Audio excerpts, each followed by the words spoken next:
Alors, on va parler d'une des bases qui est certainement une des bases les plus essentielles du judaïsme. De façon très schématique, lorsqu'on parle de croyance en Akadosh Baruch Hu, il y a beaucoup de choses qui ne sont pas très claires. Et même au niveau des vocables qui sont utilisés, il y a pas mal de zones de confusion. Alors, très rapidement, on va donner une ligne de démarcation qui est la suivante. Emouna, en hébreu, veut dire la foi, littéralement la fidélité. La fidélité à une croyance. La Emouna, en hébreu, c'est, d'entrée de jeu, la connaissance du fait que, la connaissance et la croyance du fait que Akadosh Baruch Hu Hashem a créé le monde. Et il ne s'est pas simplement cantonné de créer le monde, il est aussi en permanence en train d'insuffler dans la vie de tous les jours, comment dire, une possibilité d'existence. Il y a certes une force d'apesanteur, il y a tout un mécanisme cosmique qui fait que la nature est ce qu'elle est, mais on part du principe que ce n'est pas simplement quelque chose qui a été mis en place il y a tant et tant d'années, c'est quelque chose qui de façon régulière est renouvelé. On dit par exemple dans la tfila du soir, Amechadesh bechol yom maaseh bereshit Akadosh Baruch Hu, il réitère, il renouvelle chaque jour le maaseh bereshit, la création du monde. Ça veut dire que derrière chacune des plantes qui poussent se cache en permanence une impulsion de pousse qui est initiée en permanence par Hachem. Ça, c'est ce qu'on appelle la Emouna.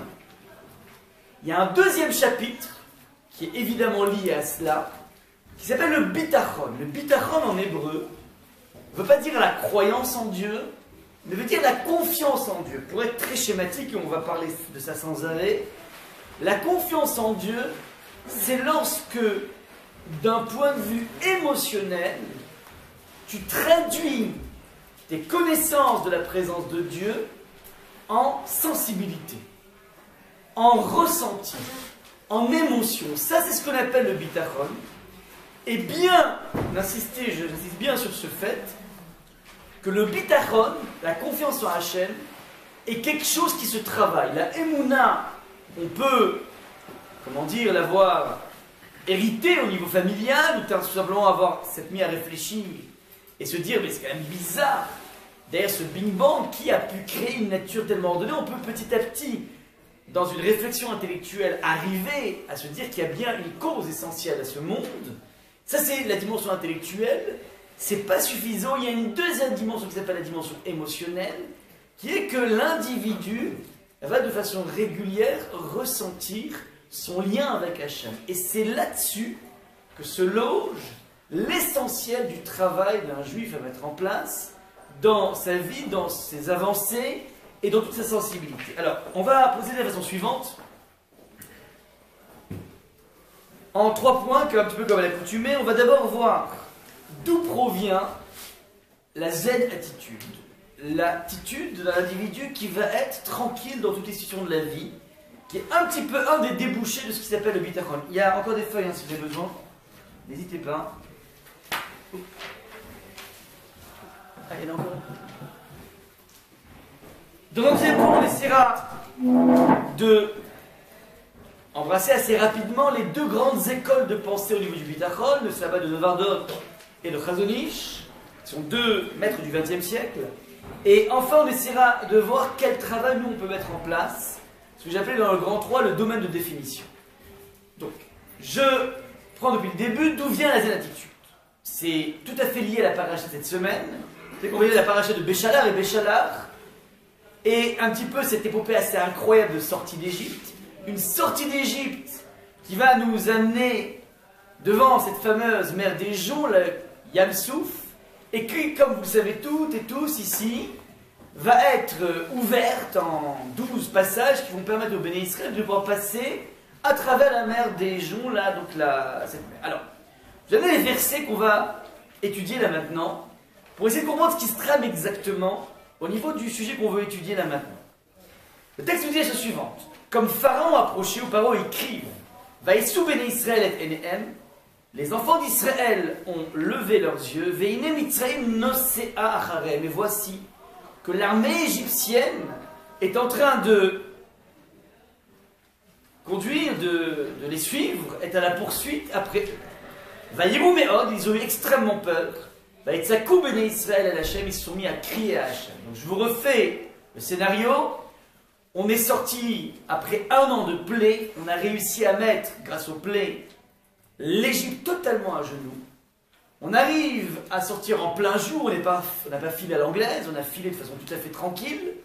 Avec toutes les richesses d'Égypte, on avait repéré pendant la plaie des ténèbres toutes les plantes, des lingots d'or, des louis, ainsi de suite. On a tout repris qui était un petit peu indu puisqu'on a travaillé pendant 210 ans, donc on a récupéré un petit peu tous les salaires qui n'ont jamais été payés. On repart avec une superbe incroyable, puis sauf qu'au bout de quelques jours, on arrive devant un obstacle qui s'appelle la mer des Joncs, et puis d'un coup on entend la cavalcade de l'armée égyptienne qui est encore à nos trousses.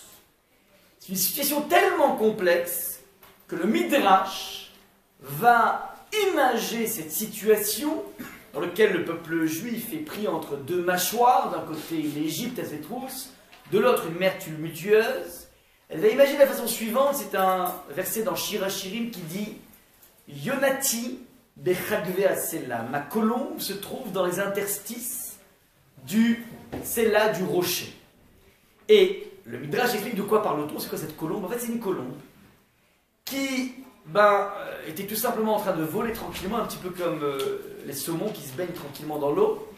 Et d'un coup, elle a été surprise par les assauts d'un aigle qui voulait tout simplement la prendre dans ses griffes. Alors cette colombe décide de se réfugier dans les interstices d'un rocher de façon à échapper à l'aigle. Sauf qu'au moment où elle arrive dans les interstices du rocher, elle rencontre une vipère.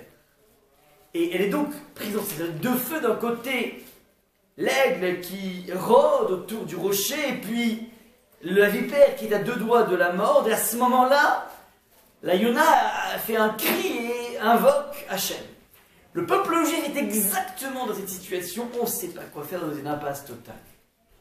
Regardez ce que... Alors, tellement une impasse que les bénis Israël vont dire à Moshe, mais j'arrive pas à comprendre. C'est quoi cette galère? Il manquait tellement de tombes en Égypte pour que tu aies besoin de nous amener dans ce cimetière du désert. Deuxième chose, à quoi bon sortir en fin de compte? Plutôt que mourir dans le désert, c'est beaucoup mieux la situation de l'esclave en Égypte. Bref, un véritable retour en arrière, qui s'appelle, mais finalement ça n'a aucun sens cette sortie d'Égypte. Donc on peut imaginer un petit peu à la fois l'effroi, à la fois la crise existentielle, à la fois le regret incroyable du peuple juif. Maintenant, réponse de Moshe. Regardez ce qui est marqué dans le texte. Verset numéro 13. Vayomer Moshe al Tiraou. Moïse répondit au peuple en disant Keep cool. Soyez sans crainte. Etiatsez-vous. Attendez. Oru et Yeshua Hashem. Et soyez témoins de l'assistance de la providence. Hachem Yaaseh lachem ayom, que Hachem va vous faire aujourd'hui.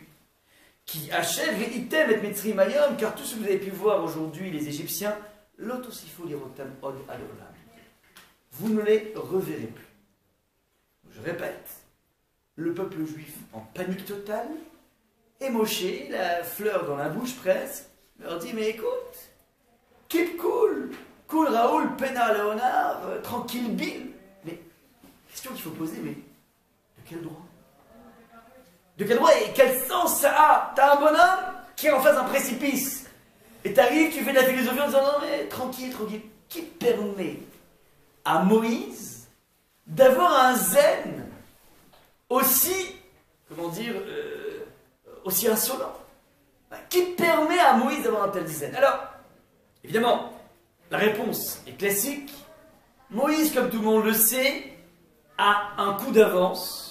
Il connaît exactement les projets d'Hachem. En tout cas, il sait qu'en fait, pas qu'il connaît comment ça se passait, mais en tout cas, il a suffisamment de confiance à Hachem. Il palpite suffisamment à Hachem. Il a suffisamment d'émotion à Hachem, qui fait que cette situation de stress, pour lui, est rapidement évacuée par sa confiance qu'il draine de sa proximité avec Hachem. Et donc, en fonction de cette proximité avec Hachem, il se permet de les rassurer. Faites attention, il ne leur dit pas simplement tranquille. Il a dit d'abord, soyez sans crainte. Entendu, je maîtrise, je gère. Deuxième chose, prenez un tout petit peu de recul, attendez. Ouais, il y a toute une méthodologie anti-stress ici qui est marquée ici dans le verset. Troisième aspect, vous pouvez dire, bon ok, même si on arrive à gérer la crise de maintenant, qui me dit que demain, les Égyptiens ne seront pas encore à nos trousses, viens lui dire, Moshe, sachez bien une chose, c'est que les Égyptiens que vous voyez aujourd'hui, vous ne les reverrez plus demain. Sous-entendu, c'est pas simplement une sorte d'aspirine que je vous donne pour vous calmer votre crise. Sachez qu'il s'agit ici d'une tranquillité éternelle. Donc, il joue un peu sur toutes les gammes de la tranquillité. Je gère la chose, il n'y a pas de quoi avoir peur. Qui plus est, il n'y aura pas d'avenir par rapport à ça. Troisième chose, juste vous prenez un tout petit peu de recul. Ne vous laissez pas envahir dans la prison de l'impasse, qui est la suivante. D'un côté, la mer infranchissable, de l'autre, l'Égypte. Il existe une troisième voie, il existe une troisième scénario possible qui s'appelle l'intervention immédiate d'Akadosh Baruch Hu, ou bien l'ouverture de la mer Rouge. Bref, il existe, et je vous invite à poser un tout petit peu le pied pour prendre conscience qu'on peut se hisser à un niveau qui s'appelle créer une nouvelle imagination. Donc, c'est juste une petite parenthèse. Moshe est en train de leur distiller une nouvelle lecture de la plus grande impasse historique de l'histoire. Ça, c'est le travail de Moshe. Maintenant, comment Moshe se permet de faire ça? Tout simplement parce qu'il existe une parole divine, il existe une notion de prophétie, il existe une proximité ressentie par Moshe qui lui permet d'avoir non pas cette insolence, mais au contraire ce côté paternel pour assurer. Est-ce que jusque-là on est clair? Troisième acte, les Béné Israël sont rassurés par Moshe, ça ne suffit pas pour que la mer s'ouvre. Le texte nous dit la chose suivante: Vayavou Béné Israël Betor Ayam, les Béné Israël sont allés Betor Ayam au milieu de la mer, Bayabasha, dans son lit desséché, Vamaim Laem Choma, et les eaux sont devenues des remparts, Miminam Mismolam, à la droite et à la gauche, comme tout le monde connaît ces fameuses images, de toutes les rangées qui ont été faites par l'ouverture de la mer Rouge, la mer des gens, qui fait qu'en fait ils avaient de part et d'autre des barrières d'eau qui étaient à leur côté. Maintenant, je vous ai marqué ici avec des jeux de stabilo, comment dire, le verset, je vous ai marqué donc le bleu et le jaune, le bleu comme la mer et le jaune comme le sable. Maintenant, j'attends de vous une question. Qu'est-ce qui est bizarre dans ce verset numéro 22? Pardon? On rentre au milieu. Dans la mer. Ils sont dans la mer, on appelle ça au milieu, Betorayam, dans le cœur de la mer, littéralement. Ouais, donc parce qu'en fait, ils sont dans une falaise, donc en fait, ils tombent directement dans la mer. Ouais, il y a une contradiction évidente. Ils sont dans la mer ou ils sont sur le sable. Si tu dis qu'il y a un miracle que les eaux se poussent, donc en fait, eux, ils ne connaissent que le sable. Pourquoi tu me dis donc si c'est comme ça, la partie bleue au milieu de la mer? C'est faux. Sur le sable sur la mer, donc de deux choses une. Réponse. Ça a commencé par la mer. Nachshon ben Amidadev s'est jeté à l'eau. Et une fois qu'il était à deux doigts de sombrer, Akadosh Baruch Hu a déclenché le miracle. Ce qui veut dire, faites bien attention, que pour déclencher un miracle, pour ressentir la présence de Dieu dans la vie, il nous faut trois ingrédients. Le premier ingrédient, qui va nous donner dans la vie un zen quelconque, c'est de se dire que Akadosh Baruch Hu approuve le chemin que je suis en train de prendre. Ce qui n'est pas forcément évident. Je suis investi par une prophétie de quelqu'un de sérieux, qui s'appelle Moshe Rabbeinu, qui s'appelle Hachem, qui m'ont dit va dans ce sens. Donc je suis porté par un message, primo. C'est pas suffisant. Secondo, encore faut-il, de ma part, être capable de mettre en place quelque chose. Je ne peux pas être passif dans une histoire. Et ce n'est qu'à partir du moment où on a réuni ces deux ingrédients, c'est-à-dire la dimension prophétique d'un côté et l'intervention de l'individu, le cumul de ces deux ingrédients permet de pouvoir déclencher le miracle. Pourquoi je vous dis ça? C'est un schéma qu'on va retrouver d'ailleurs aussi de façon assez intéressante. Lorsque les enfants d'Israël vont être nourris pendant 40 ans par de la manne, c'est aussi la paracha de cette semaine, eh ben, lorsqu'ils avaient de la manne, Moshe leur avait dit, c'est pas la peine d'en mettre de côté, c'est pas la peine de remplir les frigos et les frigidaires. De toutes les façons, vous aurez chaque jour un renouvellement de cette expérience. Qui fait que les enfants d'Israël n'avaient pas besoin d'être soucieux du lendemain. Mais attention, c'est bien parce que Moshe Rabbeinu leur a signifié clairement qu'ils auraient la possibilité d'avoir une nouvelle dose le lendemain. Sous-entendu, si je n'ai pas une dimension prophétique qui m'assure mon lendemain, je n'ai absolument aucune raison de ne pas penser au lendemain. Ce n'est pas une absence de confiance en Hachem que d'être soucieux du lendemain si je n'ai pas eu une prophétie. Donc je répète, un point absolument essentiel qui est ici à mettre en exergue. Ces personnages en question qui se sont jetés dans l'eau, ils se sont jetés dans l'eau qu'une fois que Moshe Rabbeinu leur a dit « vous inquiétez pas ». C'est-à-dire que si Moshe Rabbeinu ne leur a pas dit « ne vous inquiétez pas », la tentative de se jeter à l'eau est de la folie pure et dure, c'est du suicide. C'est extrêmement important, je précise bien, de comprendre que le chemin de la foi et le chemin de la confiance en Hachem n'est pas du fanatisme religieux. On voit que c'est toujours soumis à une réflexion, à quelque chose qui s'approche de façon très forte d'une réflexion presque naturelle. Voilà, c'est le premier point que je voudrais vous montrer. Lorsqu'on est investi, encore faut-il être investi premièrement et surtout être capable de mettre en place une démarche. Deuxième point de précision. Une fois que Akadosh Baruch Hu nous convoque dans un monde prophétique en disant voilà, monter en Israël, pas monter en Israël, c'est très c'est d'actualité, mais ce qui est intéressant, c'est que faites bien attention, il n'y a plus de prophétie aujourd'hui. On va voir comment nous on gère notre relation avec Hachem. Mais à l'époque, lorsque Hachem nous dit bah, vous sortez d'Égypte, vous montez en Israël, vous restez dans le désert, bref, toutes ces étapes étaient dictées directement par Hachem, par l'intermédiaire de Moshe, mais ça veut dire qu'on avait une vision extrêmement claire du chemin. Une époque beaucoup plus proche de nous, beaucoup plus lointaine de Moshe Rabbeinu. Lorsque un individu ne savait pas quoi faire avec son bac à l'époque, s'il avait un bac, il allait consulter le Kohen, et qui marquait son nom dans le pectoral, et puis, le Kohen lui disait, voilà, tac, tac, tac, en fonction de ton nom, toi tu feras ça et ça, tu feras tel et tel métier. Donc c'était facile à l'époque, il n'y a pas de doute cornélien.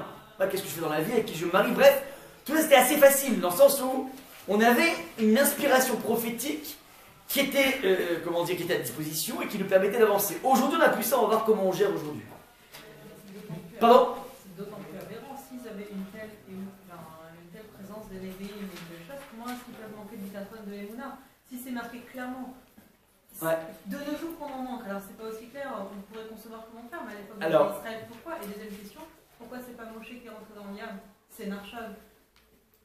Quitte à Moshe, du coup, à montrer l'exemple jusqu'au bout. Alors, la première question, il n'y a rien qui est gratos dans la vie. Une très grande proximité avec Akadosh Baruch Hu et à être en parallèle avec une extraordinaire facilité et efficacité de l'idolâtrie. À l'époque, n'importe quelle personne qui sacrifie son enfant, l'eau tombait. Donc c'était, les forces sont toujours égales de façon à laisser un libre arbitre. Ce n'étaient pas des personnes qui étaient dans une facilité de libre arbitre. À l'époque, on n'arrive pas à comprendre ça, mais les gens étaient tellement assoiffés d'Avodah Zarah qu'en fait, n'importe quelle personne était capable de pouvoir courir, et quitte à courir sur des orties, dit le texte du Talmud, pour aller pratiquer l'Avodah Zarah. Donc en fait, on ne se rend pas compte du tout quel type d'attrait avait l'Avodah Zarah. Première question. La deuxième question, pourquoi c'est l'Arche Abinadab qui rentre le premier et c'est pas Moshe? Alors là, on pourrait faire un cours entier et rapidement, l'Arche Abinadab descend de Yehuda. Yehuda est l'individu qui va de prendre des responsabilités, c'est le roi en fait. Moshe descend de Lévi, c'est pas la même structure. Moshe s'est réfugié dans le monde de la Tfila à ce moment-là. Je pourrais le dire, non, c'est pas le moment de la Tfila, c'est le moment d'agir. Bref, je ne peux pas rentrer trop dans les détails. Donc voilà, maintenant, ce que je veux dire par là ici, c'est que il y a à la base un ingrédient qui s'appelle le monde de la prophétie.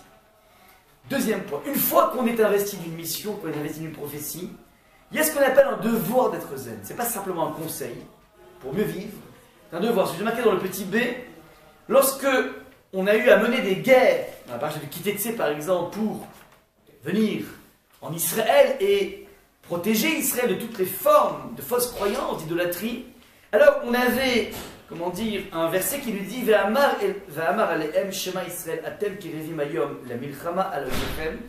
Donc, il leur dira, donc on devait dire aux enfants d'Israël, écoute Israël, vous allez en ce moment livrer bataille à vos ennemis, que votre courage ne mollisse point, soyez sans crainte, ne vous laissez ni déconcerter, ni terrifiés par eux. Ça, c'était les injonctions de Moshe Rabbeinu qui, pas simplement, conseillent le peuple juif d'être zen, mais ordonné, sous-entendu, une fois que tu as été investi par une prophétie, par une mitzvah qui t'est donnée par Hachem, tu n'as absolument plus le droit d'être dans une dimension de plusieurs choses. De sensibilité, c'est quoi le hirach levav, le cœur? Levav, c'est quoi? C'est la peur de tuer. Qui habite tout individu, tout soldat. On a beau être aiguisé aux armes, il y a un frein psychologique énorme à tuer l'autre, il y a une certaine forme de tendresse qui nous oblige à éviter ça, primo.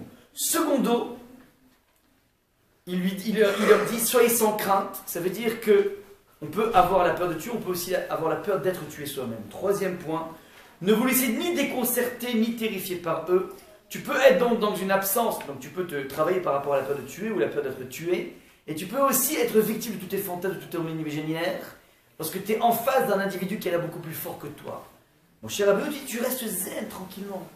Puisque tu es dans une rampe de lancement, puisque tu es dans un chemin qui t'a été tracé par Hachem, tu n'as absolument aucune raison de défaillir, et absolument aucune image ne devrait te déstabiliser. Donc voilà un petit peu ce que dit Moshe Rabbeinu. Donc ça c'est le revers de la médaille. Une fois que tu as été investi par quelque chose, tu peux avancer de façon la plus zen possible.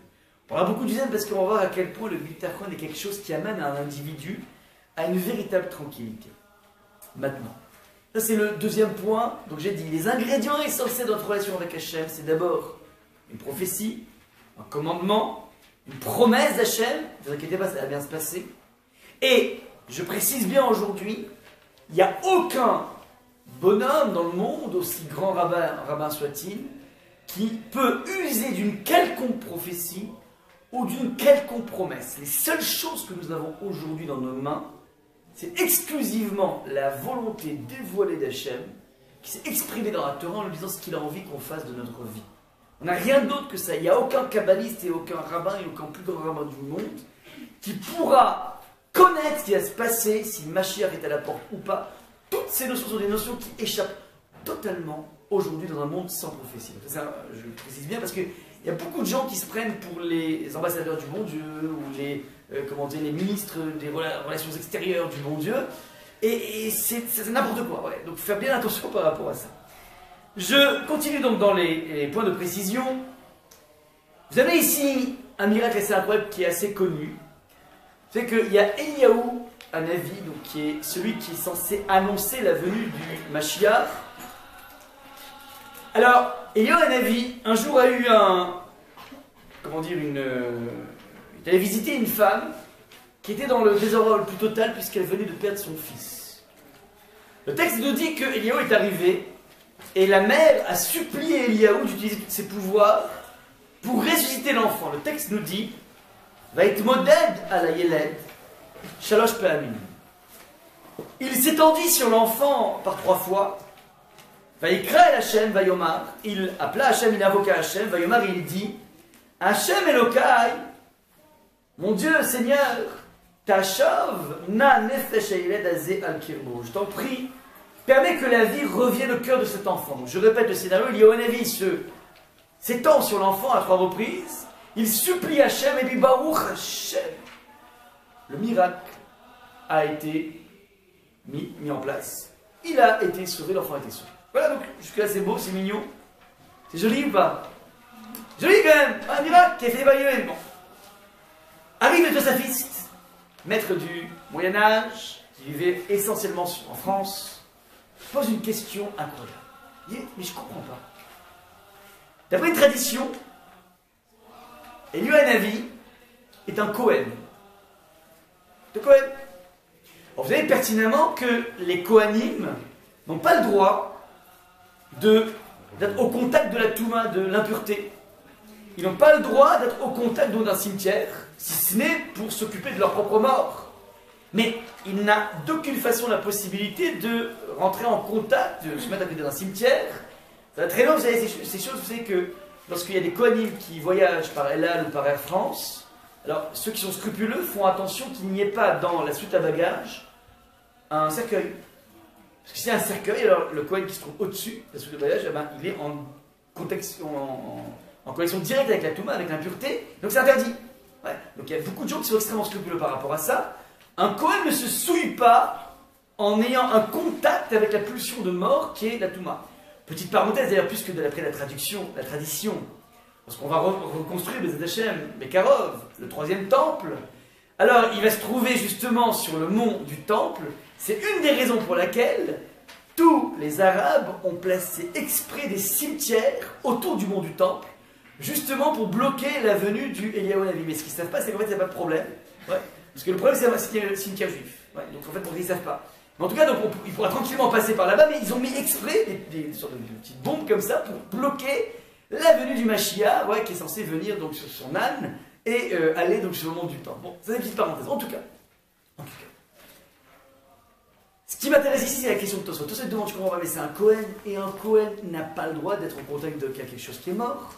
Donc comment se fait-il que Eliyahu s'est octroyé le droit de s'étendre en touchant l'enfant qui était mort, en mort clinique totale, ouais, pour sauver l'enfant? Mais il n'a pas le droit de se souiller. Alors, qu'est-ce qui pourrait être la réponse? Une réponse très simple. Pardon? Un commandement d'achat. Alors, voilà, un commandement d'achat éventuellement, mais mieux que ça, encore mieux. La mort. C'est que lorsque tous les interdits, on les fait sauf s'il y a un danger de mort. J'ai tout à l'exemple, par exemple, comment dire, un homme a le droit d'allumer pendant Shabbat une bougie, parce que sa femme lui demande d'allumer une bougie parce qu'elle n'a pas envie d'accoucher dans la pénombre. Elle est gênée, psychologique, le noir la gêne. Donc le mari peut allumer carrément une bougie, c'est Mishnah, ouais, qui fait qu'on a le droit parce qu'en fait, toute gêne psychologique peut avoir des conséquences énormes. C'est pas sûr, hein. Nulle part est marqué qu'une femme qui accouche dans le noir, elle va perdre son bébé, pas du tout. Mais il suffit d'un iota de danger pour justifier l'acte. Donc on transgresse Shabbat pour tout simplement sauver la vie. Donc là c'est évident, mais il y a un enfant à, à sauver, ça vaut le coup de transgresser un interdit pour sauver quelqu'un.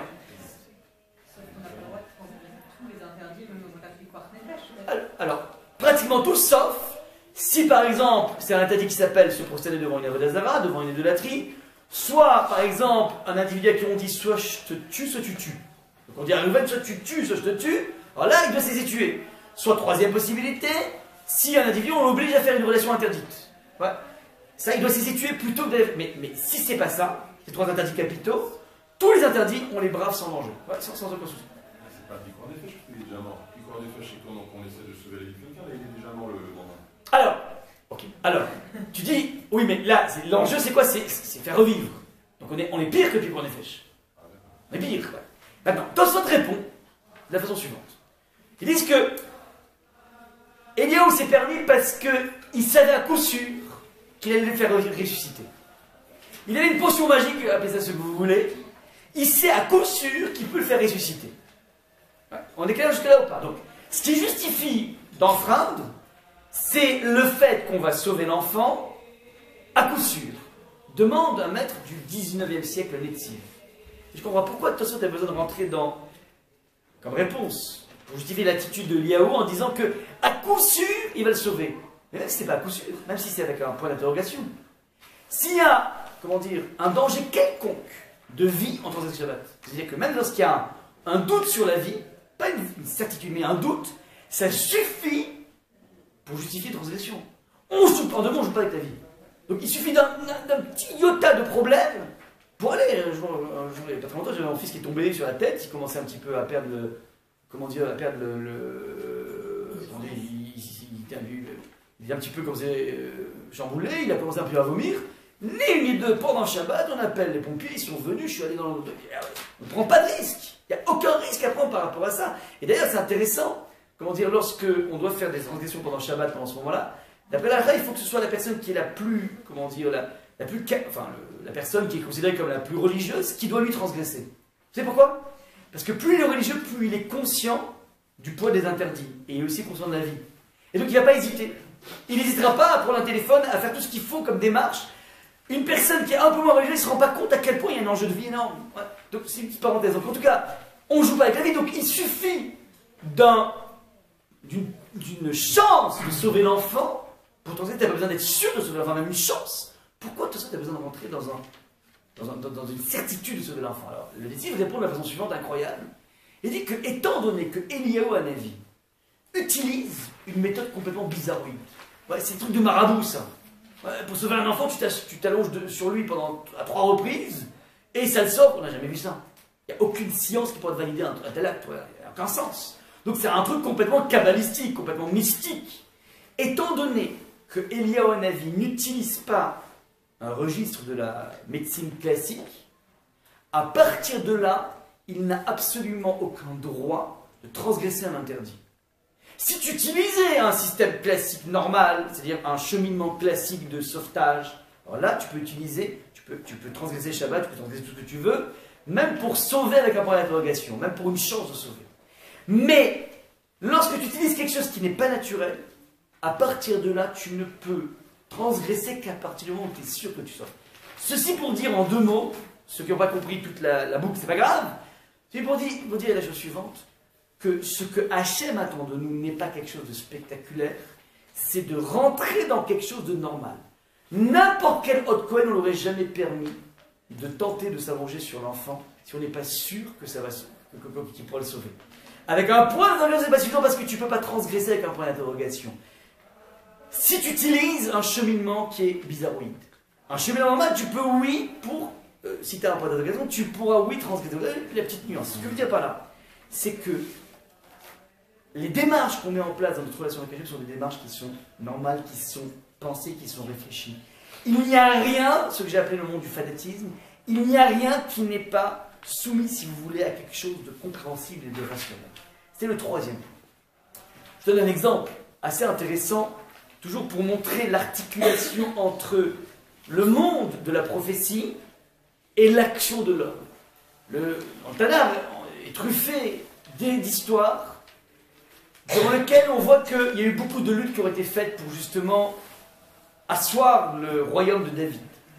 Et parmi donc toutes les luttes qui ont été mises en place, il y a un jour Goliath qui est arrivé, donc qui était le chef des Philistins, qui est d'ailleurs l'enfant issu de l'union entre Orpa, qui était la belle-sœur de Ruth, ouais, donc il va mettre au monde David dans sa destinée, dans sa progéniture, et Orpa elle-même, qui était donc la belle-sœur de Ruth, va mettre au monde Goliath. Et donc le combat, la divergence entre Ruth et Orpa va se retrouver, est préfigurée, mais va se retrouver de façon épiphénoménale dans le combat entre David et Goliath. Maintenant, c'est intéressant. Goliath, lorsqu'il est arrivé dans sa stature, il a effrayé tout le peuple juif. Pas que le peuple juif, Shaoul était paralysé. Et de la même façon, Yonatan était paralysé. Les commentateurs demandent, mais c'est quand même bizarre, Yonatan, il avait réussi à décimer toutes les armées opposées au peuple juif. C'était un guerrier incroyable, un général incroyable. Et arrive un Gugus qui s'appelle Goliath, d'un coup il panique et le peuple juif panique. Comment se fait-il? Alors qu'il y a un interdit formel de paniquer puisqu'on est dans un cadre de mitzvah. C'est la question essentielle qui est posée ici. Donc on a une mitzvah de rentrer en Israël, on a une mitzvah de dégager Israël de toutes ses forces opposées à Hachem. Et on se retrouve là maintenant avec un peuple qui craint de façon incroyable alors que, a priori, l'affaire est dans le sac. Inversement, David, lui, va affronter Goliath avec un zen incroyable. D'où provient le zen de David et d'où provient la peur des autres protagonistes? Alors, les commentateurs répondent de la façon suivante. Tout ce que tu peux être zen lorsque tu es investi d'une mission, c'est à condition que toi, de ton côté, tu fasses ce qu'il faut. Et les commentateurs font la remarque suivante, que systématiquement, à chaque fois que les enfants d'Israël allaient à l'armée, ils avaient une arme secrète qui s'appelle le Shema Israël. D'ailleurs, le verset que je vous ai amené est le suivant. Vamar elem Shema Israël. Écoute Israël, c'est-à-dire adresse-toi à eux et qu'ils t'écoutent, mais c'est pas simplement ça, c'est aussi qu'ils fassent le Shema Israël. C'est-à-dire qu'ils soient capables de comprendre que quel que soit l'endroit dans lequel tu te trouves, il y a en permanence Hachem, et Hachem n'est pas simplement le créateur, mais celui qui insuffle en permanence un poumon. C'est ça le principe du Shema, Shema Israël, Hachem Elokeinu. Hachem, tu es notre Dieu, Hachem Echad, ça veut dire toutes les forces que je vois dans le monde ont un point commun qui s'appelle Akadosh Baruch Hu, c'est le principe du Yichud. C'est le principe qui fait qu'il n'y a aucun événement, aussi sacré soit-il, qui échappe à la providence. Ça, c'était la réflexion, c'était la préparation que les peuples juifs faisaient avant l'armée. Maintenant, les commentateurs font la remarque suivante que Goliath venait systématiquement provoquer les armées juives le matin et le soir au moment du Kriyat Shema. C'est-à-dire au moment où on se requinquait dans nos forces, il venait exprès, de façon extrêmement sadique, venir essayer de nous frapper. Et donc, le peuple juif avait de quoi se sentir déstabilisé parce qu'il n'avait plus cette arme incroyable de cette réflexion, de cette façon de se requinquer dans sa confiance en Hachem. C'était par opposition à David. David qui, lui, avait le vent en poupe, il avait rencontré un ours et un lion, bref, il avait réussi à les avoir de façon tellement facile. J'ai dit, c'est quand même bizarre que je puisse en découdre avec des animaux aussi puissants de façon tellement facile. Ça veut dire que je sens ici que j'ai le vent en poupe. Mais si j'ai le vent en poupe dans la vie, on peut avoir aussi le vent en poupe, on peut avoir un business qui fleurit, on peut avoir beaucoup de choses qui fleurissent. Il faut comprendre que c'est jamais gratuit. Ce vent en poupe doit te donner un gain de bitachon, de confiance en Hachem, qui fait que tu pourras aborder n'importe quel problème, n'importe quelle guerre de la vie. Et donc, lorsque David aborde Goliath, il les aime. Et comme il les aime, il va réussir à en découdre avec lui de façon extrêmement simple. Donc, ce que je veux amener ici par là, c'est que il faut être investi par une mission, par un ordre, par une promesse, par une prophétie. Et une fois qu'on est investi, à partir de là, on va voir comment ça fonctionne. Alors, on peut avancer de façon tranquille et d'avoir absolument aucune once d'angoisse, aucune peur de ce qui va se passer, et ne pas tout simplement être emprisonné par toute forme de schéma destructeur, des schémas qu'on peut se faire soi-même, de la peur par rapport à la puissance de l'autre. Voilà un petit peu comment les choses fonctionnent à partir de ces actions. Premièrement, une prophétie. Deuxième chose, une conviction par rapport à cette prophétie. Troisième chose, cette action que je vais mettre en place qui fait que je vais avancer de façon tout à fait tranquille. À partir de là, je l'ai dit qu'on allait, je vais vous citer ici donc les deux grandes familles, les deux grandes maîtres à penser au niveau du bitachon. Le premier est le sabbat de Devardok. Je vous ai marqué une petite phrase qui résume toute sa pensée, enfin c'est un peu facile, un peu rapide, mais rapidement la chose fonctionne de la façon suivante. Je m'explique. Puisque dans la vie, il y a d'un côté ce que je dois faire, on a mis en exergue que Nachshon ben Yehuda a attendu d'abord une prophétie pour pouvoir agir, et une fois qu'il y a eu la prophétie, ce n'est pas suffisant, il faut agir. C'est que dans la vie, il y a deux choses. Il y a ce que Hachem me dit de faire, et le premier pas que je mettrai en place de façon à déclencher la bracha d'Hachem, ce que Hachem m'a promis. Il y a toujours un principe qui s'appelle en hébreu la ishtadlut, c'est-à-dire ma démarche, qui va permettre de pouvoir sécréter la bracha qu'Hachem a mis en place. Je donne très simplement, depuis Rosh Hashanah est défini combien on va gagner. Combien on va gagner au niveau du résultat net. Ce n'est pas le chiffre d'affaires, c'est ce qui se reste au bout de l'année dans ton porte-monnaie. Ou qui ne te reste pas, peu importe, c'est en tout cas le résultat net.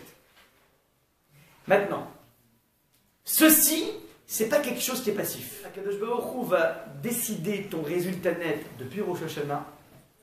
C'est soumis évidemment au fait que tu vas aller bosser.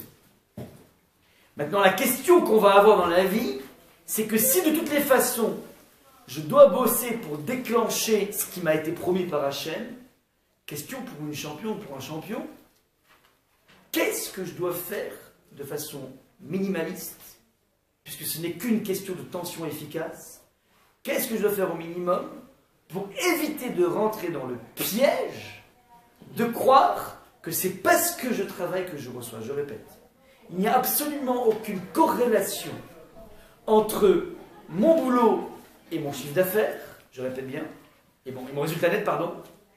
Il faut juste que je mette en branle certaines choses dans ma vie pour tout simplement déclencher quelque chose qui a déjà été promis par Hachem.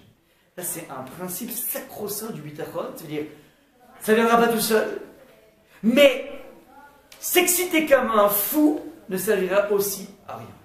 Le Rav Chatzkel donnait comme exemple, il y a un bonhomme, il a envie de se faire beaucoup plus d'argent. Et qu'il a été, Hachem lui a fixé un montant à l'année. Donc le bonhomme, il a un magasin de fringues, et puis il se dit, je vais en ouvrir encore 2, et 3, et 4. Le Rav disait la chose suivante, c'est comme si tu as une citerne qui est fixe. Et toi, tu as envie de développer ton chiffre, qu'est-ce que tu fais? Tu rajoutes plein de robinets à la même citerne. Tu rajoutes pas des citernes, tu rajoutes des robinets.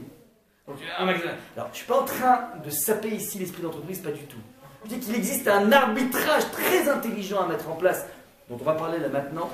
C'est quelle est la quantité de travail que je dois mettre en place pour déclencher les choses. Trop, c'est trop, et pas assez, c'est pas assez. Il faut trouver le juste milieu, c'est ça qu'on va essayer de définir. Ben. On ne dit pas El Mazal El Israël, justement. Les mazal, ça veut dire, il n'y a pas de, au niveau de... El Mazal Israël, c'est au niveau de la vie et de la mort. Au niveau de l'influence, plus que ça. Au niveau de l'influence des astres. Il n'y a aucun système de zodiaque qui existe dans le monde, qui sont des influences, qui vont déterminer ce que je suis. El Mazal Israël, ça veut dire, il n'y a pas de déterminisme, comment dire, chez nous. Mais ce que je vais recevoir est oui déterminé, mais qui est avec un point, avec une petite astérix qui s'appelle en fonction de ce que tu mettras en place. Maintenant, on ne te dit pas ni combien tu vas gagner en net, ni ce que tu dois mettre en place, c'est à toi de trouver. C'est c'est ce qu'on appelle une science extrêmement proche de l'homme. Le bitachon n'est pas des halachot au niveau de Shabbat, c'est quelque chose dont la personne peut être le seul juge. On parle ici d'une science qui est extrêmement expérimentale. En fait, justement, la parnassa, c'est pas un des... Il y a trois choses qui sont plus déterminées que les autres. On dit c'est les plus, donc la parnassa... Non. Ce qui est déterminé depuis la naissance, c'est l'intelligence, la richesse ou la pauvreté. Mais dans l'enveloppe riche, combien, on ne sait pas. Pauvreté, on ne sait pas. Mais riche ou pauvre, c'est déjà marqué. Et troisième chose, est-ce que la personne est vigoureuse ou pas vigoureuse? Voilà, dans Nida, page 30. La personne est plutôt une personne qui a de la pêche ou une personne qui est plutôt mollassonne. Pardon? Non, ça, après les midotes, on a un pactole de midotes. Mais ça, on peut évoluer. Mais on peut évoluer, on peut travailler. Il y a tout un travail qui s'appelle le travail du moussard qui nous permet d'évoluer par rapport à ça. J'ai vu qu'il y avait trois choses. Il y avait la longévité, donc la durée de vie. Ouais. Les pluies, la parnassa. Ouais. Je sais plus. Qui sont déterminés ou pas déterminés? Déterminés. Alors, Beaucoup plus déterminés. la Gemara Nida parle lorsque la procréation intervient, le malard dit à Hachem, tipazo, donc la rencontre de spermatozoïde et de l'ovule, cette combinaison, comment elle sera? Est-ce qu'elle sera intelligente ou bête? Est-ce qu'elle sera riche ou pauvre? Est-ce qu'elle sera vigoureuse ou bien faible? Ouais, donc et ça, c'est quelque chose qui est déjà déterminé, mais maintenant, comment je vais réagir par rapport à ça? Il n'y a rien qui est déterminé. Ça veut dire que c'est à moi à jouer par rapport à ça. Un riche peut être quelqu'un qui sera heureux ou pas heureux. Un pauvre aussi pareil. Tout est une question de choix personnel. Maintenant. Mais comment on peut dire que la parnassa est déterminée alors que c'est déterminé? La richesse. Pardon. La richesse, mais la richesse est liée à parnassa. Oui, mais... Donc la Rosh Hashanah, on sait qu'on a un jugement dessus, c'est déjà déterminé pourquoi on rejuge dessus. Pourquoi on me rejuge dessus? Je sais pas comment... Si c'est Non. déterminé à ma On n'a naissance, pas. ma richesse. Pas la richesse. Est-ce qu'on est riche ou pauvre? Est-ce qu'on fait partie des riches ou des pauvres? Ouais. Ouais. Tiers-monde ou bien Bill Gates? Maintenant, combien Bill Gates, je sais pas. Tiers-monde, je sais pas non plus. On est tous dans un champ. Tu peux t'appeler riche par rapport à des pauvres, tu peux t'appeler pauvre par rapport à des riches. Bref, ouais, dans quelle enveloppe tu vas être? Mais il n'y a pas un kilo-euro qui a été déterminé du tout. À Rosh Hashanah, on détermine un kilo-euro de net. Ouais. C'est-à-dire que tu peux faire des coups fumants, augmenter le nombre de robinets, et tu te dis, bah, forcément j'aurai un Michelet, mais ce que tu n'as pas vu, c'est qu'en fait tel procès t'a coûté tant et tant. Et donc, du coup, en net, c'était fixé. Maintenant, ce qui est intéressant, c'est que personne ne sait combien c'est. Hachem ne nous dévoile pas combien. Donc, nous, on va tâtonner dans la vie, dans un effort qui s'appelle, il faut que je fasse le minimum, pour ne pas trop m'ensevelir dans le travail, pas trop y croire, mais pas non plus pas assez, parce que sinon, je ne pourrais rien déclencher. Donc, c'est ce juste milieu qu'il faudrait essayer de déterminer maintenant. Comment dire? J'ai amené donc deux écoles de pensée.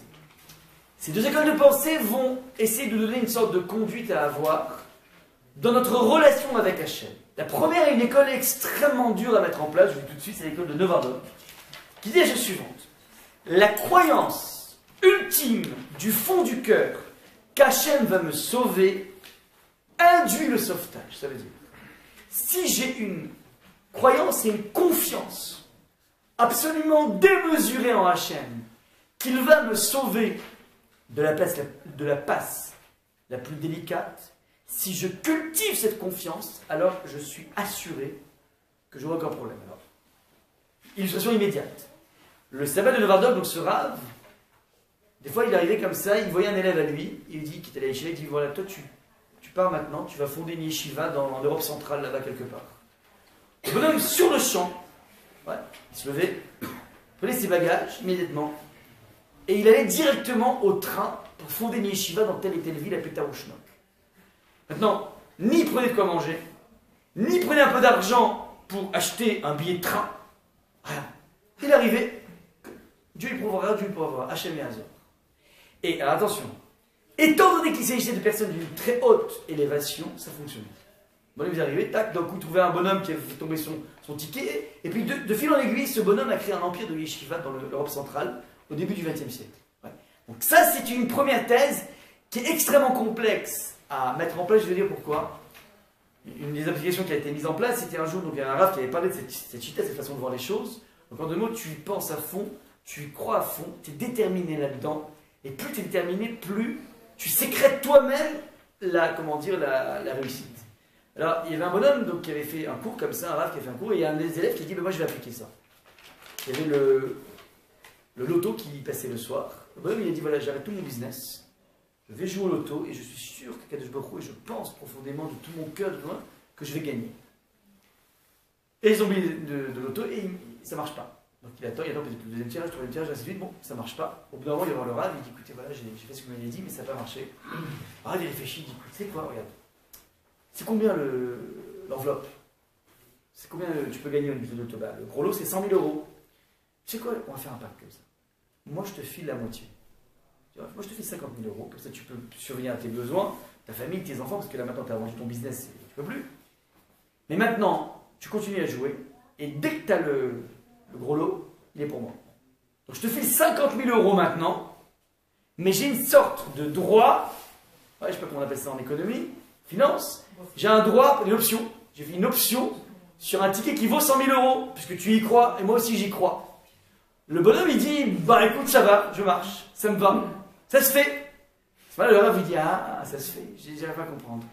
Tu crois qu'il va gagner ou tu crois qu'il va pas gagner la chose? Il dit, oui, je crois qu'il va gagner très profondément. Ah bon? Si tu crois vraiment qu'il va gagner, comment tu es capable de vendre un truc qui vaut 100 000 euros à 50 000 euros? C'est pas possible. C'est pas possible. Ça veut dire que c'est révélateur que tu ne crois pas jusqu'au bout. Donc, on voit tout de suite ici qu'il s'agit ici de notions extrêmement complexes pour nous, d'autant plus pour nous qu'on est une génération qui ont énormément de mal à avoir des vraies convictions. On a accouché une génération qui, de plus en plus, on a du mal à être des gens convaincus. Convaincus, c'est-à-dire aller jusqu'au bout, avoir vraiment la politique de notre se donner les moyens de notre politique. Ouais. On est une génération qui a extrêmement du mal à accoucher des idéologues, des gens qui sont capables de mourir pour une idée. C'est quelque chose qui était très présent au XXe siècle. Au XXe siècle, je vois de plus en plus que les gens sont essentiellement des consommateurs.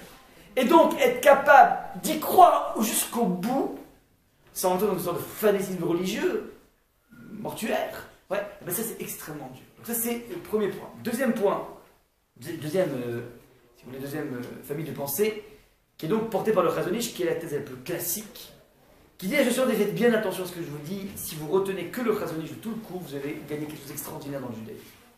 Le texte nous dit la chose suivante. Chazon Ish, donc c'est début du XXe siècle, il a émigré à Bnei Brak, celui qui a créé la ville de Bnei Brak en 1933, donc il a créé là-bas, et c'est considéré comme certainement le plus grand maître du XXe siècle. Voilà, il n'y a pas eu une personne d'une telle puissance, d'une telle profondeur. Il est venu donc irradier la deuxième partie du XXe siècle, il est mort dans les années 50 je crois, mais il a livré au peuple juif un héritage incroyable de commentaires, de conduite, il a construit tout le Bnei Brak, bref c'est un vrai géant.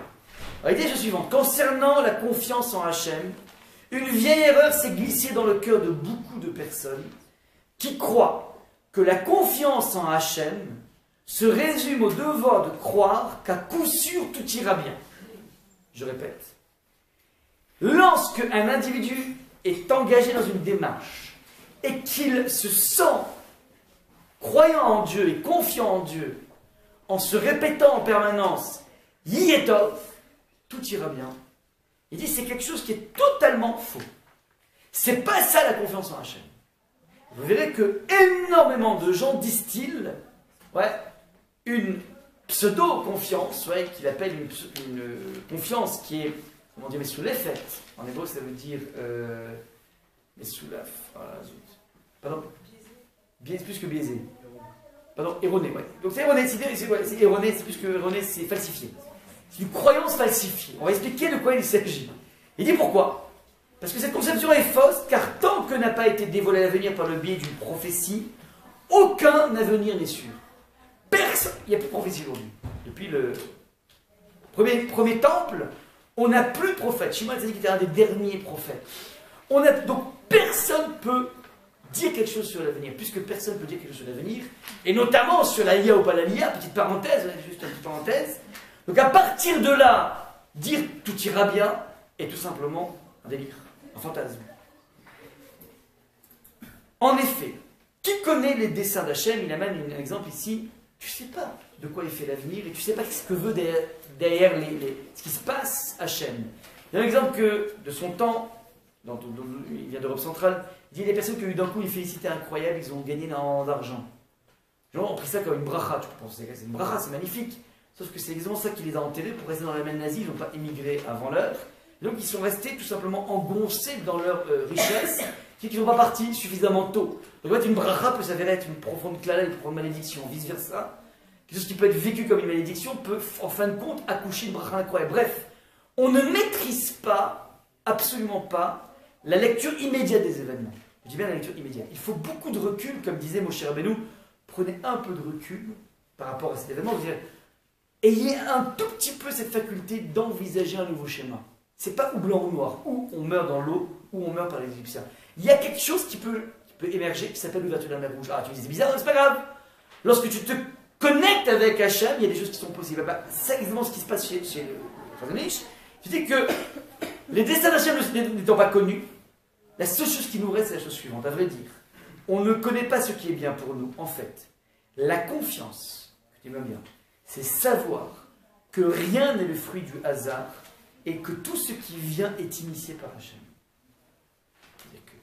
Un individu s'appelle Boter Vachem lorsqu'il se dit je prends un choix, j'ai un choix cornélien à faire, je ne sais pas dans quelle direction aller.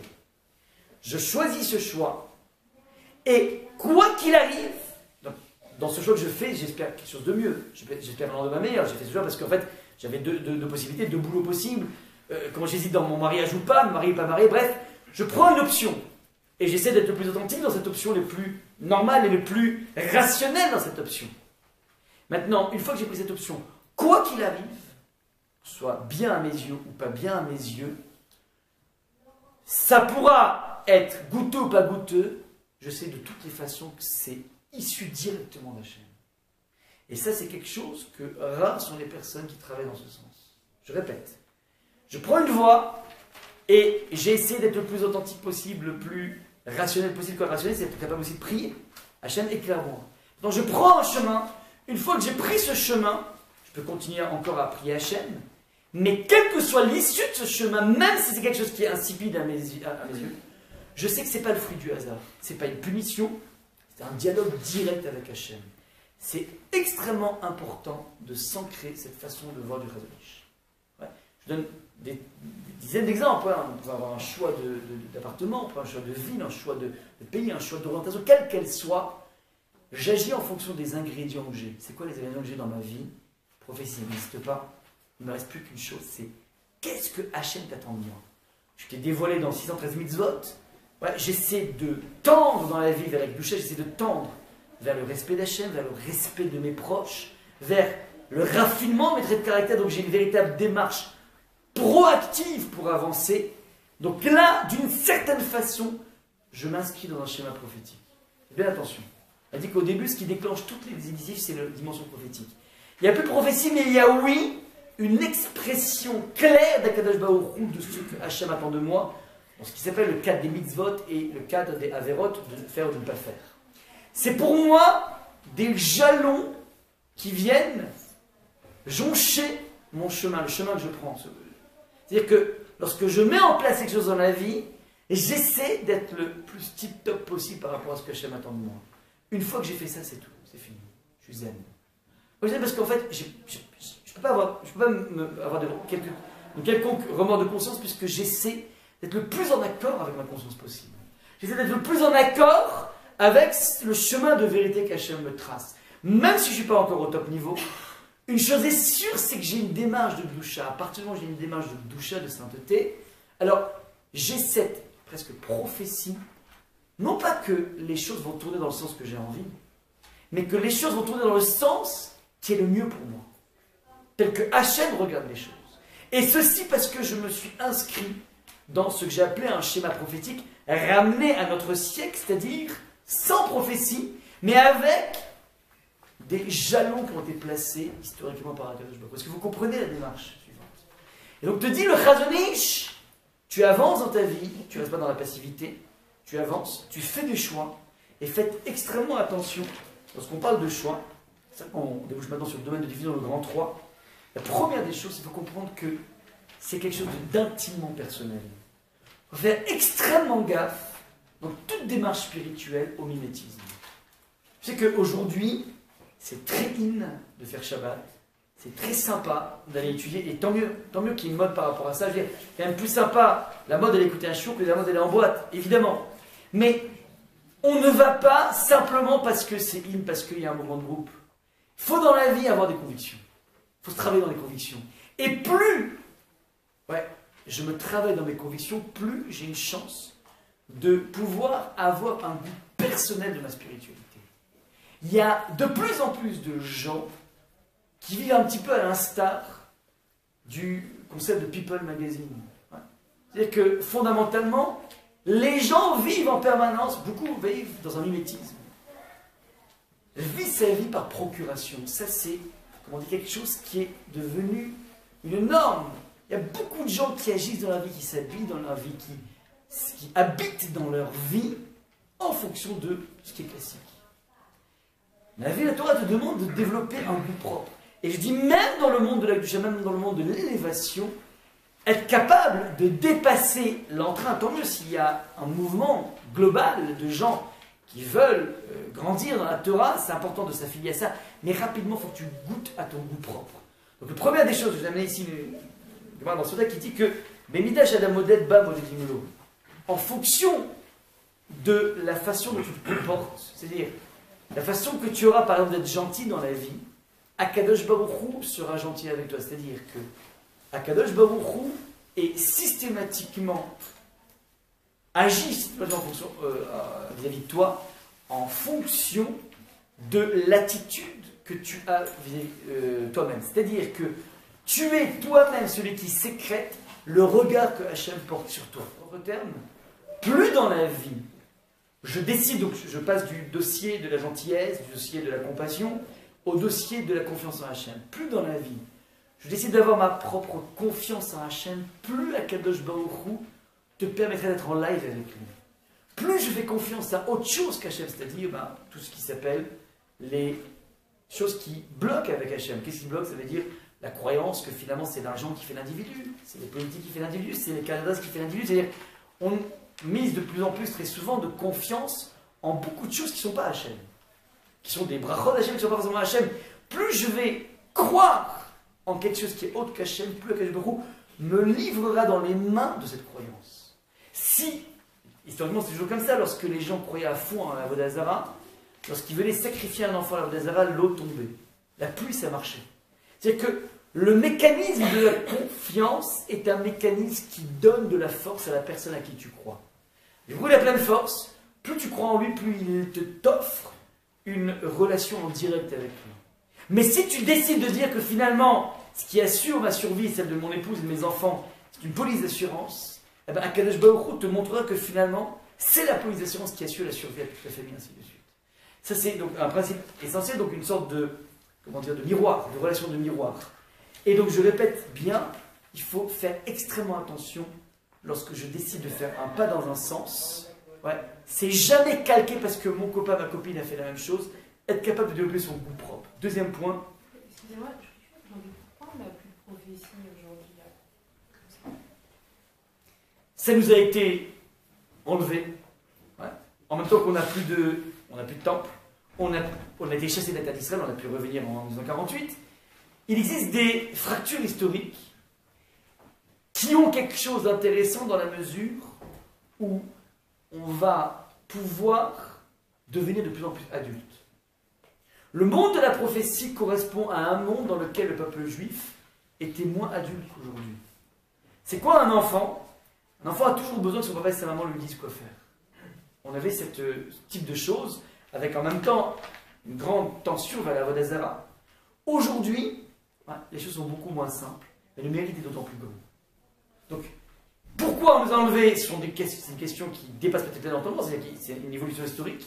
La question juive n'est pas pourquoi on nous a enlevé la prophétie et pleurer par rapport à ça, c'est essayer avec les moyens du bord de pouvoir retrouver la présence d'Hachem en fonction de ce que je peux faire aujourd'hui.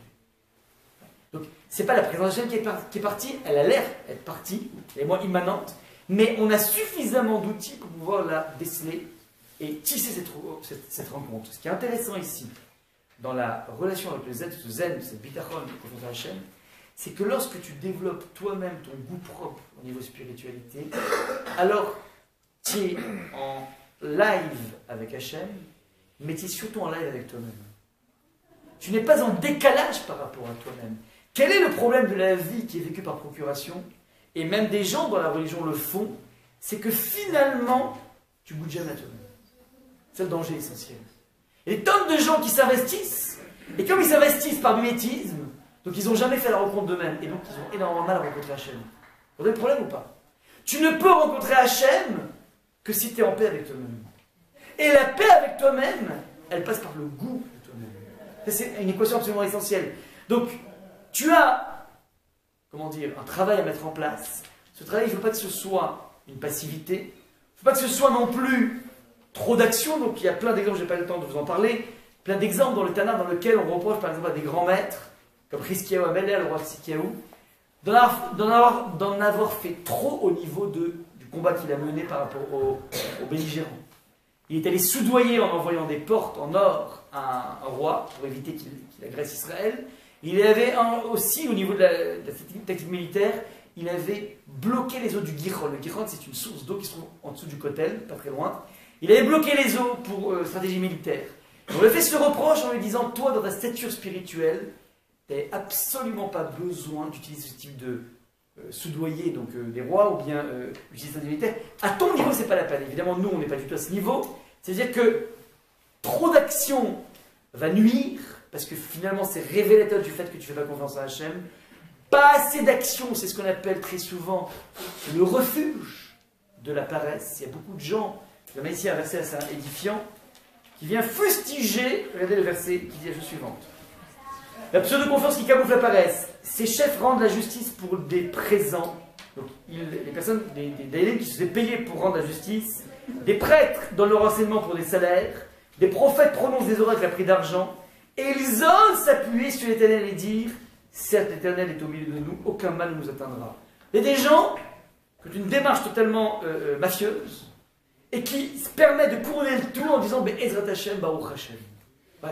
Alors, en tant que tel, faire les choses à moitié, c'est pas ça qui est gênant. Enfin, c'est un problème au niveau cohérence. Mais on peut imaginer qu'un bonhomme ait du mal avec, je sais pas, moi, Shabbat. C'est compliqué parce que c'est du business, parce qu'il perd du chiffre d'affaires. Cette personne ne sera pas pour autant déconnectée de dire Baruch Hashem. Il peut à la fois avoir un amour d'Hachem, il peut avoir une crainte d'Hachem éventuellement, mais pas jusque-là, jusqu'à faire la politique Shabbat. On peut envisager. Mais là, ici, on est en train de les fustiger. De dire Baruch Hashem. Vous savez pourquoi Baruch Hashem? Parce qu'en fait, puisqu'il y a des gens qui passent leur vie à magouiller, donc des pseudo-juges, ainsi de suite, c'est-à-dire qu'ils montrent par leur action que Hashem n'existe pas. Donc tu ne peux pas, quand tu montres par ton action que Hashem n'existe pas, dire en même temps Baruch Hashem et Hashem. Et donc, le verset est en train de les fustiger en disant, vous mettez ça comme devanture, mais fondamentalement, vous n'êtes pas du tout dans une relation avec Hashem, vous êtes dans une étrangeté par rapport à lui, parce que vous avez une étrangeté par rapport à vous-même. Je vous ai marqué ici les points essentiels qui sont proposés par Rav Dessler, qui est la suivante. On a dans la vie, non pas une passivité, on a une démarche proactive. Il n'y a pas de prophète, il n'y a pas de kabbaliste, ça n'existe pas. Rav Dessler Bachemou disait que 90% des kabbalistes sont des charlatans. On doit faire extrêmement gaffe à des personnes qui, comment dire, un Rav n'est jamais censé dicter quoi que ce soit à un individu, à part au niveau halachique. Ouais, on me demande comment je fais pour une cuillère de lait qui est tombée dans un truc de viande, là tu dois répondre.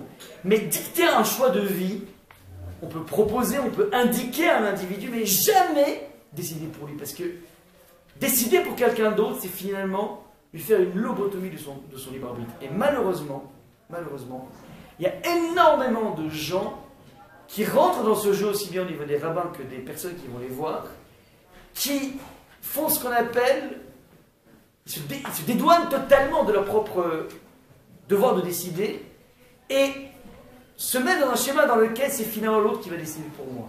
C'est un schéma extrêmement dangereux parce que fondamentalement c'est un schéma qui nous éloigne d'Akadosh Baruch Hu. Paradoxalement, en allant consulter un rabbin, on peut paradoxalement se mettre des schémas parce que finalement on est en train de laisser à quelqu'un d'autre prendre soin du cours de notre vie alors qu'on pourrait directement être en phase avec Hachem.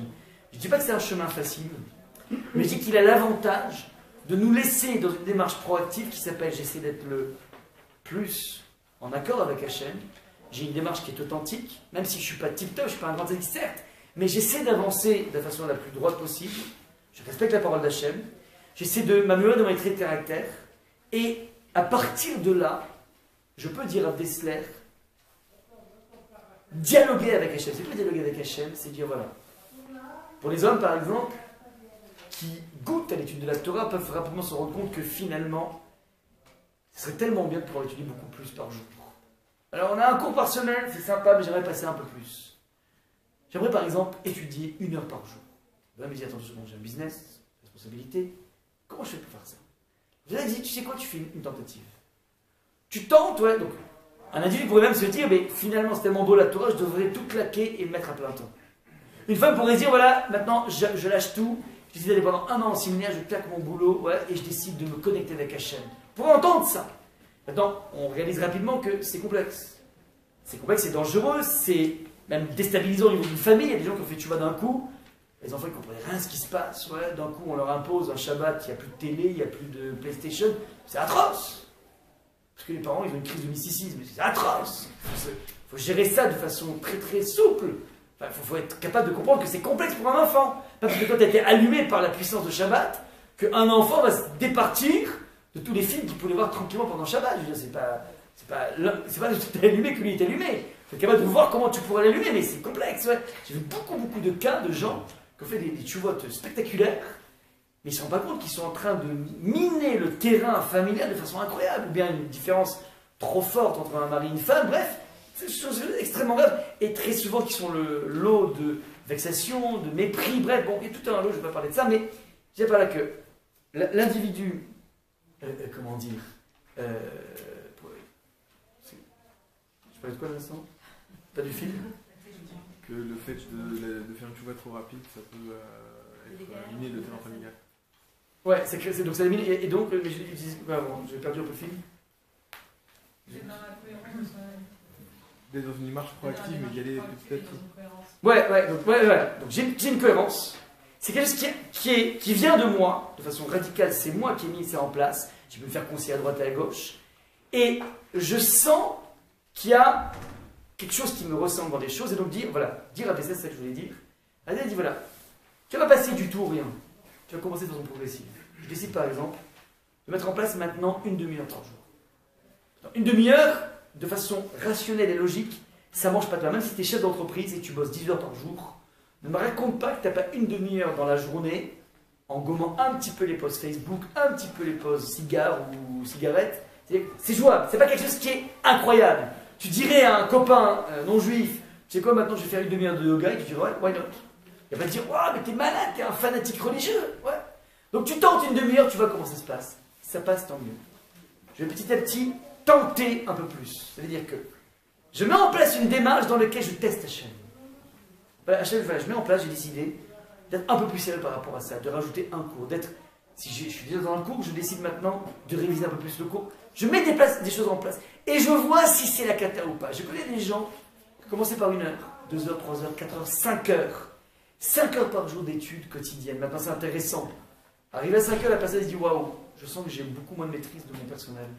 J'ai beaucoup moins de visibilité au niveau de la veille technologique. Bref, il n'y a aucun souci de dire un dessert. Tu passes à 4 heures, tu rétrogrades. C'est-à-dire, tu t'attends en permanence. Mais ce qui est intéressant, c'est que dans cette façon de tâtonner, tu passes ta vie à goûter à toi-même et goûter à Hachem. Tu es seul. C'est seul au monde. Toi et Hachem, c'est tout.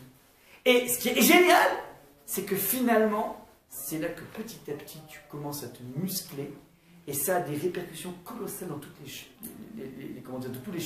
dans toutes les parties de la vie. Ouais.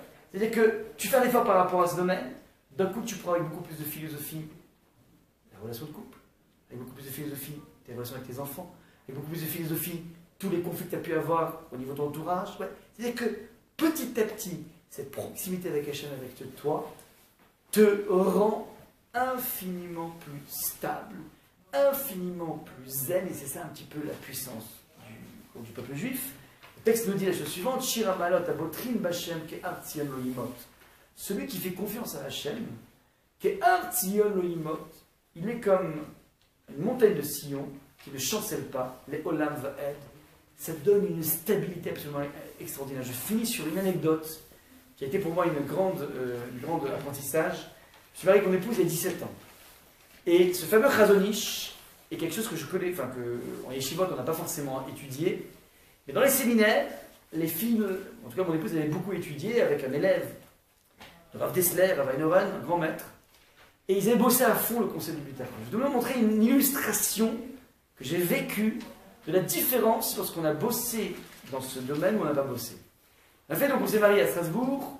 3 semaines après, on a décidé de monter en Israël. On avait des tonnes de cadeaux. Cadeaux de mariage, donc on avait fait plein de choses, plein d'électroménagers, enfin le Kinwood, le four moulier, plein de choses. Alors on s'est dit, on va faire un frais, je m'étais renseigné avec des copains. Comment tu fais un frais? Voilà, c'est simple, tu vas dans le truc et tout. Et je m'étais bien renseigné en me disant, voilà, tu t'inquiètes pas, tu vas là-bas, ensuite tu récupères ton fret, tes bagages, pas de souci. Bon. On arrive en Israël, 15 jours après on nous appelle, voilà, le fret est prêt.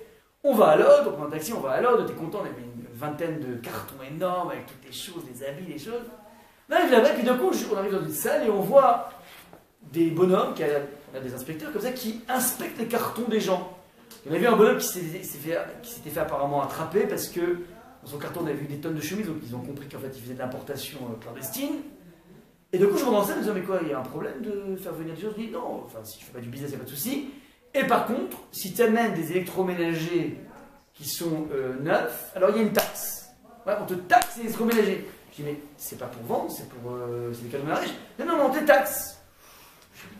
Bon, alors, j'avais donc un cahier dans lequel j'avais toutes les correspondances, carton numéro 1, carton numéro 2, carton numéro 3. Et donc, le bonhomme arrive, donc il y avait mon lot comme ça de carton. Là, qui me dit, bon alors, vous m'ouvrez, en hébreu, il me dit, tu m'ouvrez celui-là, et celui-là, 3 cartons. Je regarde dans ma fiche. Pas possible, il est tombé sur les 3. Le Kinwood, le four à la vie, le truc. Bon. Et je commençais à être dans une angoisse incroyable. Et je vois ma femme à côté de moi, Zeb. T'es folle. Il fallait qu'il me dise, tu t'es fou. Je dis, quoi, je suis fou? J'étais en train de me morfondre, je me suis bête. J'ai mal réfléchi, j'aurais dû me demander à plusieurs personnes. Bref, j'étais en train de me faire un mourant d'enfer. Et elle était zen. Après son livre de télé, elle s'est mise à lire tranquillement. Je dis, comment tu fais pour être si zen? Je dis, mais écoute, qu'est-ce que tu veux qu'on fasse d'autre là maintenant? Il n'y a plus rien à faire, donc on va voir, tranquillement, on va se laisser tranquillement, porté par la providence. Ça veut dire, on a fait ce qu'on a à faire, je me suis renseigné, maintenant je suis devant une embûche, ah bah, c'est pas, voilà. Quelle que soit l'issue, même si elle est négative, c'est Hachem qui l'a voulu, et on va assumer par rapport à ça. C'est-à-dire que j'ai même pas de place, comment dire, aux états d'âme. Alors, j'étais là, bon, j'étais assez impressionné, je comprenais pas, donc d'un coup je me suis dit, mais c'est incroyable, ça veut dire... J'ai beaucoup plus d'années d'études qu'elle, mais je vois que finalement, ça faisait un petit peu froid dans le dos, quoi. Et là, regardez un petit peu le truc qui s'est passé, c'est un truc de fou. Le bonhomme arrive, il ouvre les choses, il prend le kilo. Le kilo, il y avait encore la prise qu'il y avait. Vous savez, des fois, ils vous mettent un truc, faites attention, un truc rouge, là. Ouais, donc faites attention au courant électrique, donc, qui était claqué. Il y avait c'était embobiné. Pareil, le four Moulinex, il y avait même vous savez, les petits Moulinex, vous savez, le four à la vie Moulinex. Il y avait tous les trucs, il y a même le cahier d'instruction qui était dedans. Le bonhomme, hein, je vous dis, c'est un truc de fou. Le bonhomme, là, donc je lui dis, voilà, c'est des trucs. Le mec, il a marqué dans le procès verbal, électroménager utilisé, mais chômage. Je n'ai pas compris ce qui s'est passé. Alors ça veut dire, ce qui est incroyable, alors il aurait pu mettre pas mes chômages, j'aurais pu payer une taxe. Mais quoi qu'il arrive, ouais, alors, Minachana, c'était pas prévu qu'on paye, on met de l'argent là-dedans. Donc, Baruch il a arrangé les choses. Le mec qui a été sympa, il a compris qu'on était un jeune marié. Il y a plein de choses qui rentrent en jeu. Il y a vu des albums de photos, donc il s'est dit, bon, c'est vrai. Mais d'après la loi, on doit payer. Et on n'a pas payé. Ouais. Ça veut dire qu'il y a une attitude qui s'appelle « Moi, je me suis fait un mourant d'enfer. J'aurais gagné énormément à ne pas faire un mourant d'enfer. » Et ceci dans n'importe quelle sur la vie. On fait ce qu'on a à faire. C'est ça, en fait, les pas prophétiques que Hachem nous laisse à faire. Et on avance, et on prie Hachem, on essaie d'avancer. Et quel que soit l'issue de ce qui va arriver, de toutes les façons, c'est quelque chose qui va me faire grandir, qui va me permettre de pouvoir avancer dans la vie. Et j'ai absolument pas à craindre par rapport à ça. Je m'arrête là, s'il y a des questions, n'hésitez pas. Pardon ?